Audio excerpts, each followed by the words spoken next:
Hello दोस्तों, आप सभी कैसे हैं। आई होप आप सभी स्वस्थ होंगे, मस्त होंगे और होना भी चाहिए। दोस्तों, आप सभी का स्वागत है आपके अपने यूट्यूब चैनल लता ब्लॉग्स पे। और आज हम देखेंगे गीता के चौथे अध्याय का महात्म्य। गीता के चौथे अध्याय में भगवान कृष्ण ने अर्जुन को क्या उपदेश दिया है। दोस्तों, आप अपने जीवन के किसी भी पड़ाव में हैं, किसी भी परिस्थिति में हैं, जब भी आपको किसी चीज़ की दुविधा हो या समस्या समझ आए या कोई रास्ता ना दिखे, आप गीता सुन लेना या आपके पास हो तो पढ़ लेना। आपको रास्ता मिल जाएगा। कम से कम रास्ता नहीं मिलेगा तो आपको मन की शांति ज़रूर मिलेगी आपके मन को, क्योंकि कई बार हमारा मन भी अशांत हो जाता है परेशानियों को देख के। और दोस्तों, इसमें वही कहा गया है, चाहे आप स्टूडेंट हो, आप अपने गृहस्थ जीवन में हो, आप अपने सामाजिक जीवन में हो, आप अपने बिजनेस में किसी में आप उलझे हो और आप उम्र के किसी भी पड़ाव में होते हो, तो हर उम्र की अपनी समस्याएं होती हैं। हर उम्र के हिसाब से समस्याएं भी होती हैं। जब हम बच्चे होते हैं तो वो चीज़ हमें समस्या लगती है, जैसे हम बड़े हो जाते हैं तो वो चीज़ हमारे लिए लगता है समस्या नहीं थी आज। तो वही चीज़ है, तो हर समस्या से निकलने का समाधान हमें ये गीता देती है। तो इसलिए जब भी आप कभी अपने आप को उदास, अशांत या थका हुआ महसूस करें तो आप इसको ज़रूर करें दोस्तों। और कहते हैं ना, इसमें सबसे बड़ा जो उद्देश्य है गीता का, तो सबको रास्ता दिखाता है।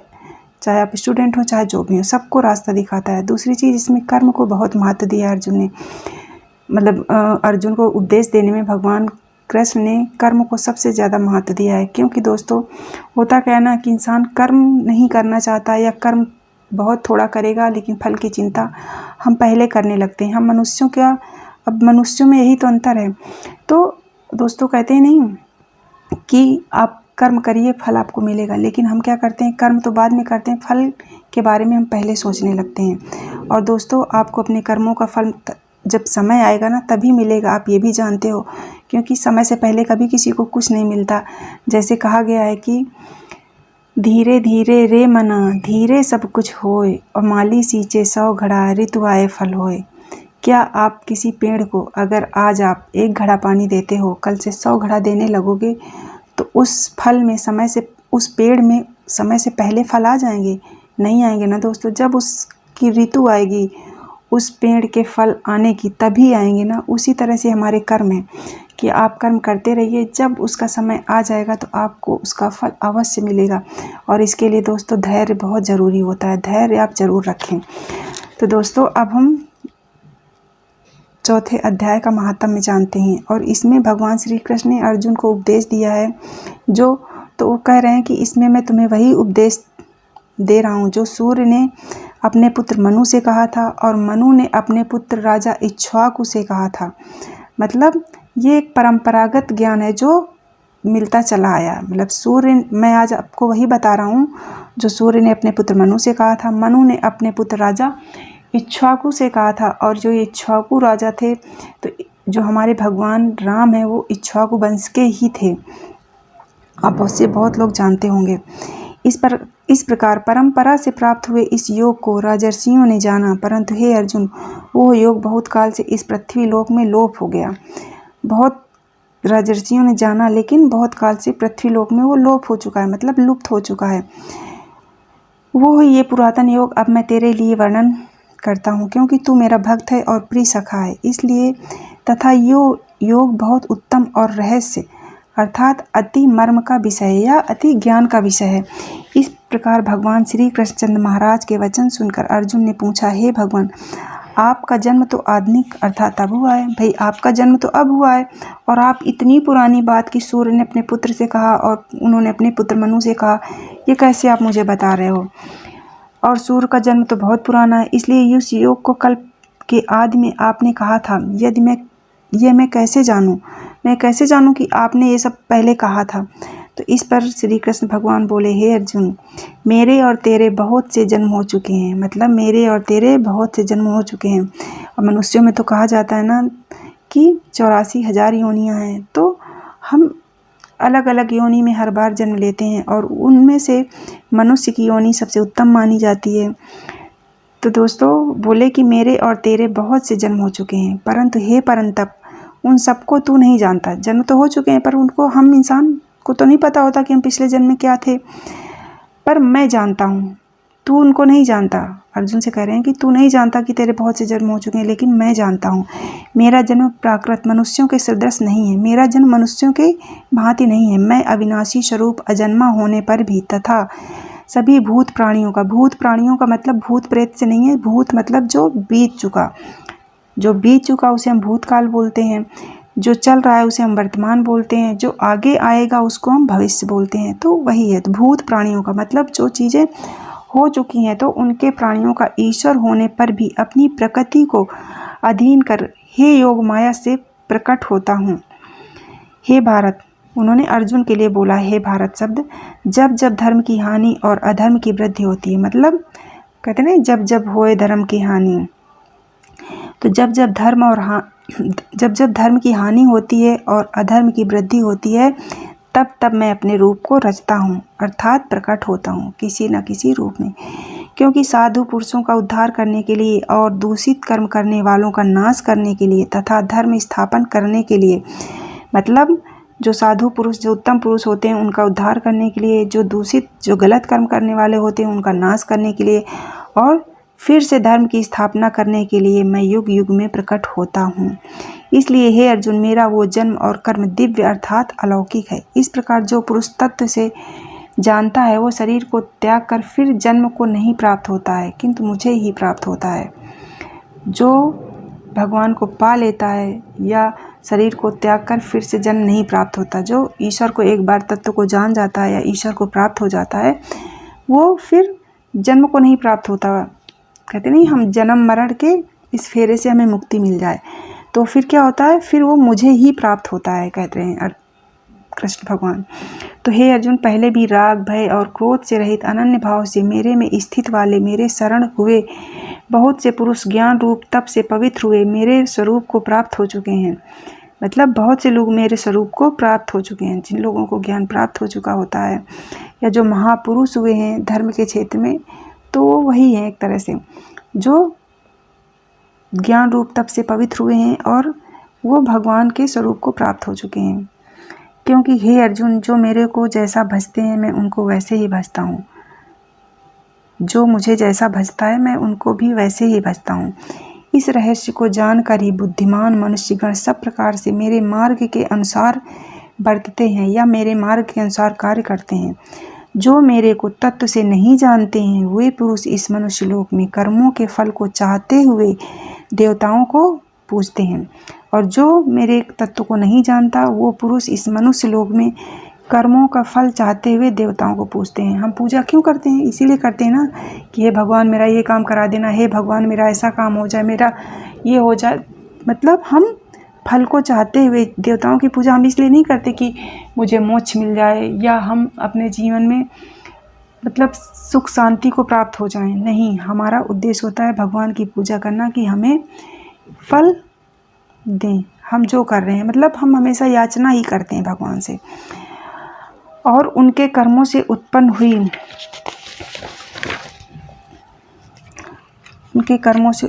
हुई सिद्धि भी शीघ्र ही होती है, और उनको जो कर्म करते हैं उनकी सिद्धि मिल जाती है। मतलब उनको जो फल चाहिए वो मिल जाता है, परंतु वो मुझे नहीं प्राप्त होते, वो मुझको नहीं प्राप्त होते। इसलिए तू मेरे को ही सब प्रकार से भज। इसलिए वो कहते हैं अर्जुन से कि हे अर्जुन, तू सब प्रकार से मुझे ही भजो, मतलब कृष्ण भगवान को। हे अर्जुन, गुण और कर्मों के विभाग से ब्राह्मण, क्षत्रिय, वैश्य और शूद्र मेरे द्वारा रचे गए हैं। मतलब गुणों के आधार पर और कर्मों के आधार पर ही मैंने ब्राह्मण, क्षत्रिय, वैश्य और शूद्र रचे हैं। उनको करता भी मुझ अविनाशी परमेश्वर को तू अकर्ता ही जान, क्योंकि कर्मों के फल में मेरी स्पृहा नहीं है, इसीलिए मेरे को कर्म लिपायमान नहीं करते। इसलिए मुझे कर्म लिपायमान नहीं करते या कर्म मुझे नहीं, मेरे ऊपर नहीं लगते। इस प्रकार जो मेरे को तत्व से जानता है वो भी कर्मों से नहीं बनता, मतलब कर्मों से बंधता नहीं है, तथा पहले होने वाले मुमुक्ष पुरुषों द्वारा भी इस प्रकार जानकर, मुमुक्ष मतलब जो लोग मोक्ष को प्राप्त होना चाहते थे, मोक्ष को पाने वाला, इस प्रकार जानकर ही कर्म किया गया है। इससे तू भी पूर्वजों द्वारा सदा से किए हुए कर्म को ही कर। जिस तरह से पूर्वजों ने सदा कर्म किए उस तरह से तू भी कर। परंतु कर्म क्या है और अकर्म क्या है, पर कर्म क्या है, अकर्म क्या है, हमें ये पता होना चाहिए। ऐसे इस विषय में बुद्धिमान पुरुष भी मोहित हैं। इसलिए मैं वो कर्म अर्थात कर्मों का तत्व तेरे लिए अच्छी प्रकार कहूँगा कि जिसको जानकर तू अशुभ अर्थात संसार बंधन से छूट जाएगा। अशुभ या इस संसार के मोह माया या सारे बंधनों से छूट जाएगा। इस जीवन से हमें क्या, हम यही तो, हमारे जो संबंध होते हैं, मोह माया होती है, यही हमें बांधे रखती है ना। नहीं तो इंसान को मोह माया ही ना हो तो फिर इस जीवन में क्या है, आदमी सिर्फ ईश्वर को ही चाहेगा, ईश्वर की भक्ति करेगा और अपने मोक्ष के लिए प्रयास करेगा। लेकिन हम कर्मों में और सांसारिक बंधनों में इतना बंधे रहते हैं ना कि हमें, हमारा ध्यान ही इस तरफ नहीं जाता। हम हमेशा कुछ ना कुछ, हमारे साथ ऐसा हो जाए, हमारा ये अच्छा हो जाए, मेरे बच्चे का ये हो जाए, मेरे पति का ये हो जाए, मेरे बेटे का ये हो जाए, हम यही सब मांगते रहते हैं ना। तो कहते हैं कि मैं तुझे वही ज्ञान दे दूंगा कृष्ण भगवान अर्जुन से जो तुझे इस संसार बंधन से मुक्त कर देगा। कर्म का स्वरूप भी जानना चाहिए और अकर्म का स्वरूप भी जानना चाहिए तथा निषिद्ध कर्म का स्वरूप भी जानना चाहिए। मतलब निषिद्ध कर्म जो हमें नहीं करने, क्योंकि कर्म की गति गहन है। जो पुरुष कर्म में अर्थात अहंकार रहित की हुई संपूर्ण चेष्टाओं में अकर्म अर्थात वास्तव में उनका न होना पाना देखे, और जो पुरुष अकर्म में अर्थात अज्ञानी पुरुष द्वारा किए हुए संपूर्ण क्रियाओं के त्याग में भी कर्म को अर्थात त्याग रूप क्रिया को देखे, वो पुरुष मनुष्यों में बुद्धिमान है और वो योगी संपूर्ण कर्मों का करने वाला है। हे अर्जुन, जिसके संपूर्ण कार्य कामना और संकल्प से रहित हैं, जिसके संपूर्ण कार्य कामना और संकल्प से रहित हैं, ऐसे उस ज्ञान रूप अग्नि द्वारा भस्म हुए कर्मों वाले पुरुष को ज्ञानी जन भी पंडित कहते हैं। जो पुरुष सांसारिक आश्रय से रहित सदा परमानंद परमात्मा में तृप्त हैं या भगवान की भक्ति में लीन है, वो कर्मों के फल और संग अर्थात कर्तव्य अभिमान को त्याग कर कर्म में अच्छी प्रकार बरतता हुआ कुछ भी नहीं करता है। जीत लिया है अंतःकरण और शरीर जिसने, तथा त्याग दी है संपूर्ण भोगों की सामग्री जिसने, जिसने अंतःकरण और अपने शरीर को त्याग दिया है और संपूर्ण भोगों की सामग्री जिसने, ऐसा आशा रहित पुरुष केवल शरीर संबंधी कर्म को करता हुआ भी पाप को नहीं प्राप्त होता है। जिसने अंतःकरण को जीत लिया है और अपने शरीर के जो संपूर्ण भोगों की आशा है उसको त्याग दिया है, ऐसा पुरुष कर्म को करता हुआ भी पाप को प्राप्त नहीं होता है। आपने कुछ प्राप्त हो उसमें ही संतुष्ट रहने वाला और हर्ष शोक द्वंद्वों से अतीत हुआ अर्थात ईर्ष्या से रहित, सिद्धि और असिद्धि में समत्व भाव वाला। मतलब आप सुख में हैं या दुख में हैं या सिद्धि में हैं या असिद्धि में, आप हमेशा समभाव रहें। खुशी में बहुत खुश होने की ज़रूरत नहीं है और दुखी में बहुत दुखी होने की ज़रूरत नहीं है। ऐसे समत्व भाव वाला पुरुष कर्मों को करके भी नहीं बंधता है, क्योंकि आसक्ति से रहित ज्ञान में स्थित हुए चित्त वाले यज्ञ के लिए आचरण करते हुए मुक्त पुरुष के संपूर्ण कर्म नष्ट हो जाते हैं। उन यज्ञ के लिए आचरण करने वाले पुरुषों में कोई तो इस भाव से यज्ञ करते हैं कि अर्पण अर्थात स्तुति भी ब्रह्म है और हवन करने योग्य द्रव्य भी ब्रह्म है, और ब्रह्म रूप अग्नि में ब्रह्म रूप कर्ता के द्वारा जो हवन किया गया है वो भी ब्रह्म ही है। इसलिए ब्रह्म रूप कर्म में समाधिस्थ हुए उस पुरुष द्वारा जो प्राप्त होने वो योग्य है वो भी ब्रह्म ही है। और दूसरे योगी जन देवताओं के पूजन रूप यज्ञ को ही अच्छी प्रकार उपासते हैं अर्थात करते हैं, और दूसरे ज्ञानी जन परब्रह्म परमात्मा अग्नि में यज्ञ के द्वारा ही यज्ञ को हवन करते हैं। अन्य योगी जन सब इंद्रियों को संयम अर्थात स्वाधीनता रूप अग्नि में हवन करते हैं अर्थात इंद्रियों को विषयों से रोक कर अपने वश में कर लेते हैं। कहते नहीं, जो जिस व्यक्ति ने अपनी इंद्रियों को अपने वश में कर लिया उससे ज़्यादा सुखी व्यक्ति कोई नहीं है। और दूसरे योगी लोग शब्दादिक विषयों को इंद्रिय रूप अग्नि में हवन करते हैं अर्थात राग द्वेष रहित इंद्रियों द्वारा विषयों को ग्रहण करते हुए भी भस्म रूप करते हैं।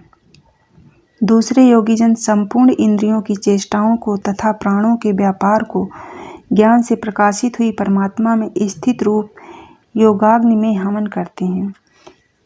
दूसरे कई पुरुष ईश्वर अर्पण बुद्धि से लोक सेवा में द्रव्य लगाने वाले हैं। वैसे ही कई पुरुष स्वधर्म पालन रूप ताप यज्ञ को करने वाले हैं और कई अष्टांग योग रूप यज्ञ को करने वाले हैं और दूसरे अहिंसादि तीक्ष्ण व्रतों से युक्त यत्नशील पुरुष भगवान के नाम का जप तथा शास्त्रों का अध्ययन रूप ज्ञान यज्ञ के करने वाले हैं। दूसरे योगी जन अपान वायु में प्राण वायु को हवन करते हैं। वैसे ही अन्य योगी जन प्राण वायु में अपान वायु को हवन करते हैं तथा अन्य योगी जन प्राण और अपान की गति को रोककर प्राणायाम के परायण होते हैं। दूसरे नियमित आहार करने वाले योगी जन प्राणों को प्राणों में ही हवन करते हैं। इस प्रकार यज्ञों द्वारा नाश हो गया है पाप जिनका, ऐसे ये सभी पुरुष यज्ञों को जानने वाले हैं। हे कुरुश्रेष्ठ अर्जुन, यज्ञों के परिणाम स्वरूप ज्ञानामृत को भोगने वाले योगी जन सनातन परब्रह्म परमात्मा को प्राप्त होते हैं और यज्ञ रहित पुरुष को ये मनुष्य लोक भी सुखदायक नहीं है। यज्ञ रहित पुरुष को ये मनुष्य लोक भी सुखदायक नहीं है, फिर परलोक कैसे सुखदायक होगा। ऐसे बहुत प्रकार के यज्ञ वेद की वाणी में विस्तार किए गए हैं। उन सबको शरीर मन और इंद्रियों की क्रिया द्वारा ही उत्पन्न होने वाले ज्ञान इस प्रकार तत्व से जानकर निष्काम कर्म योग द्वारा संसार बंधन से मुक्त हो जाएगा। निष्काम कर्मयोग, बिना फल की इच्छा किए आप जब कर्म करते हो तो आप जल्दी ही संसार बंधन से मुक्त हो जाओगे। हे अर्जुन, सांसारिक वस्तुओं से सिद्ध होने वाले यज्ञ से ज्ञान रूप यज्ञ सब प्रकार श्रेष्ठ है, क्योंकि हे पार्थ, संपूर्ण कर्म ज्ञान में शेष होते हैं, अर्थात ज्ञान उनकी पराकाष्ठा है।